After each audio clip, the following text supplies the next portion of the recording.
Ok, alors ce dossier, on s'attaque à un vrai colosse, hein, le béton. C'est un marché absolument gigantesque, mais qui, il faut bien le dire, n'a quasiment pas évolué depuis un siècle. Pour moi, l'opportunité de rupture, elle est évidente. Évidente, oui, mais le timing est surtout subi. Entre la pression du climat, qu'on voit bien ici avec l'érosion, et les contraintes réglementaires de plus en plus fortes, comme l'Aéro 2020 en France, les acteurs du secteur n'ont tout simplement plus le choix. Innover, c'est plus une option, c'est devenu une question de survie. Exactement.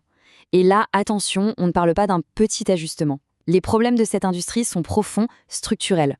On travaille encore avec des méthodes qui datent de nos grands-parents. C'est vraiment tout un système qui est à repenser. Ce tableau le résume parfaitement.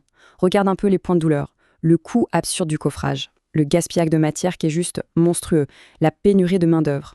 Et sur le papier, la solution proposée coche toutes les cases. Elle répond point par point. C'est presque trop beau. Trop beau? Attends, regarde ce chiffre, 60%. 60%.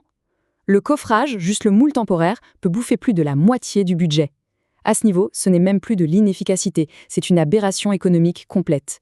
L'innovation n'est pas un luxe, c'est une urgence absolue. Bon, d'accord, le pourquoi, c'est clair. Maintenant, voyons le comment. Leur réponse, c'est une refonte totale du processus. On quitte le chantier et sa boue pour entrer dans l'usine du futur, l'usine 4.0. Et là, l'image est saisissante. À gauche, on a le chantier traditionnel, pénible, manuel, dépendant de la météo, et à droite, la précision clinique d'un robot dans un environnement totalement maîtrisé. Ce n'est pas une simple évolution, c'est un changement complet de paradigme. Et au-delà de l'image, ce sont les chiffres qui sont dingues.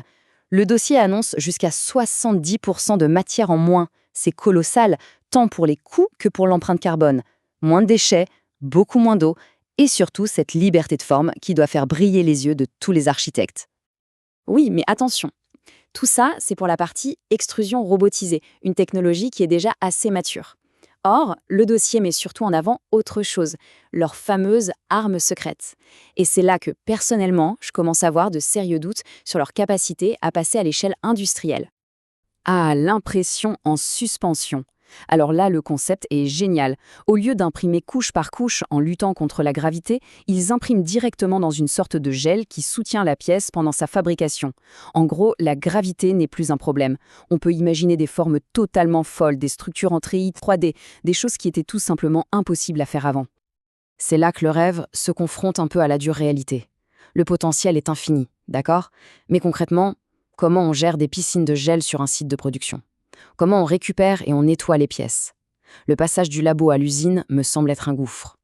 Et ce chiffre, TRL 4.5, il confirme tout. On en est au stade de la preuve de concept en laboratoire, rien de plus. On est à des années-lumière d'une ligne de production fiable et rentable. Pour un investisseur, c'est le plus gros drapeau rouge technologique de tout le dossier. Et le risque n'est pas que technologique, loin de là. Même avec la meilleure technologie du monde, il y a la réalité du marché. Et ce marché, ce n'est pas un terrain de jeu vide. Les géants du secteur ne sont plus endormis, ils se sont réveillés. Ce tableau résume très bien la situation. Leur arme secrète, l'impression en suspension, elle est à TRL 4.5. Pendant ce temps, les technologies concurrentes, comme l'extrusion simple, sont déjà à un TRL 7.8, c'est-à-dire quasi industrialisées. Leur avantage unique de géométrie infinie se paie par un risque d'industrialisation qui est juste énorme. Et le Goliath, il a un nom. Litho6, une filiale du géant Vicat. Là, on est en plein dans le cas d'école du David contre Goliath. D'un côté, une start-up agile avec une techno de rupture, de l'autre, une puissance de feu en R&D et une capacité industrielle qui sont d'un tout autre ordre de grandeur. Bon, on a posé le décor.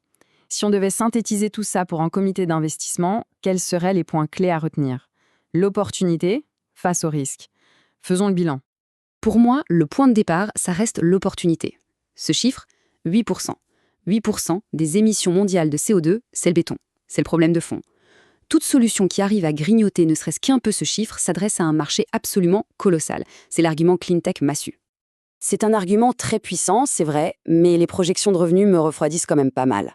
Ce plafond de verre entre 2024 et 2025, cette stagnation, c'est un vrai signal d'alerte pour moi.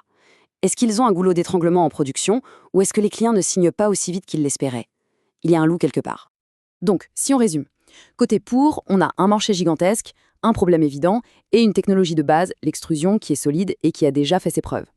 Côté contre, on a un risque technique majeur sur leurs armes secrètes, une concurrence féroce des géants et des projections financières qui posent question. Leur idée de se nicher sur le marché maritime pour démarrer est sans doute la seule stratégie viable pour eux à court terme. Finalement, tout se résume à cette seule et unique question. Est-ce qu'une technologie de rupture, aussi brillante soit-elle, peut suffire pour s'imposer face à la puissance écrasante des géants? C'est tout le pari de ce projet, et c'est une question qui se chiffre en millions.